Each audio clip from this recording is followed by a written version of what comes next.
আমাদের পাড়াতে না প্রচুর নতুন নতুন সদস্য এসছে জানো তো। চলো দেখে নাও। এই দেখো, 5খানা বেবি হয়েছে একটা কুকুরের। আমাদের পাড়াতে মিনিমাম এখন বাচ্চা সমেত যদি সবটা ধরি তাহলে প্রায় 10টা মতো কুকুর এইটুকু পাড়াতে। আর জানো, এদেরকে প্রত্যেক দিন সুরজিৎ মানে এভরিডে অফিস থেকে ফেরার পথে বিস্কুট খাওয়ায়। মানে সবাই এক জায়গায় জড়ো হয়ে গিয়ে সবাই বিস্কুট খাওয়ায়, আর এত চিনে গেছে যে কি বলবো, খেলা করে। তো তোমাদের সাথে আজকে শেয়ার করছি, একদিন বিকালবেলা আমি আর সুরজিৎ মিলে একটু চা খাবো বলে বেরিয়েছিলাম। হঠাৎ ইচ্ছা হয়েছিল যে একটুখানি বেরোবো, হয়তো সানডেই ছিল সেদিনকে, বা না না সরি, সানডে ছিল না, উইকডেই ছিল। তো সেই দিনকে আমরা গেছিলাম হচ্ছে একটা ধাবা, সেটা হচ্ছে 99 ধাবা, বাড়ির কাছেই পড়ে আমার, এটা মানে সবচেয়ে কাছে এই ধাবাটাই পড়ে। আমার বা সুরজিৎ কারোরই কিন্তু চায়ের নেশা নেই, মানে আমরা এভরিডে বেসিসে কেউ চা খাই না।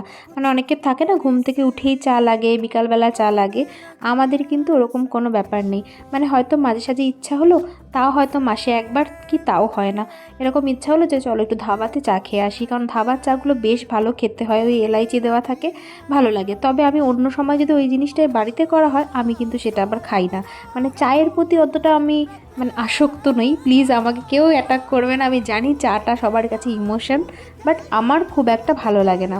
তো সেই দিনকে ভেবেছিলাম এমনিই যাবো, আর মেনলি আমি যাচ্ছি হচ্ছে স্টার্টার খেতে। আমি ঠিক করেইছিলাম যে চিকেনের কিছু একটা স্টার্টার নেওয়া হবে। আর এখানে সুরজিৎ ভাই কী বলছে জানো, এইটা দিয়ে মানে আমাকে চকলেট দিয়ে বা কিছু একটা উইশ করছিল। তো বলছিল এটাই তোমার গিফট। এই নিমকিটা আমার খেতে ভীষণ ভালো লাগে, মানে এটাই ওই ধাবাতেই পাওয়া যায়, মানে চায়ের সেন্টারগুলোতে। মানে আমি জাস্ট ভীষণ ভালো খাই এইটা। তবে এক একটা ধাবায় এক এক রকম পাওয়া যায়, তবে 99 ধাবার এই নিমকিটা আমার কাছে বেস্ট লাগে। তোমরাও যদি কখনো যাও তো অবশ্যই ট্রাই করো এই চৌকো টাইপের নিমকিটা। এটা কিন্তু চায়ের যেখানে স্টলটা রয়েছে ওখানে কিন্তু পেয়ে যাবে। আর আমি এখানে দেখছি যে সুরজিৎ কতক্ষণে চাটা নিয়ে আসবে, আর এখানে চাটা নিয়ে চলে এসছে। ততক্ষণে আমরাও একটা অর্ডার দিয়ে দিয়েছিলাম।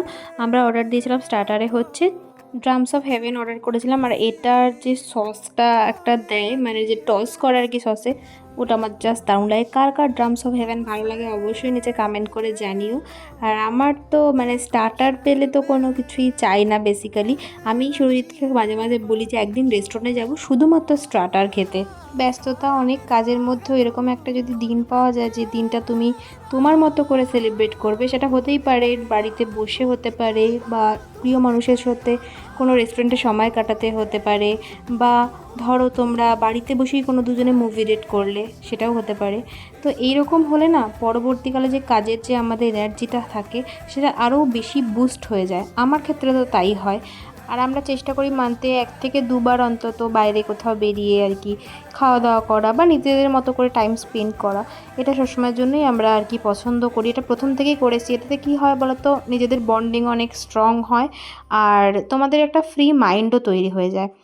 আর এখানে দেখো, আমি একটা জায়গায় যে গাছটা দেখলে এই জায়গাটায় ফটোগুলো তুলছিলাম, ভিডিওগুলো খুব ভালো এসেছিলো। আমি অলরেডি ফটো আপলোডও করেছি, তবে এই লাইটের জায়গাটা একদমই মানে ভিডিও বা ফটোস ভালো আসছিল না।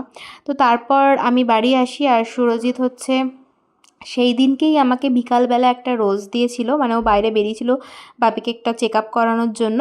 তো তখন আমাকে এই রোজটাও আমার জন্য মানে সারপ্রাইজলি আনে, আর তার সাথে চকলেট। তো এইটাই আমি আর কি তোমাদেরকে দেখালাম, নাচ করছিলাম ও আর আমি, এরকম করে থাকি সব সময়ের জন্য। আজকের ব্লগটা এইটুকুই, জানাবে কীরকম লাগলো। দেখা হচ্ছে নেক্সট ভিডিওতে। টাটা।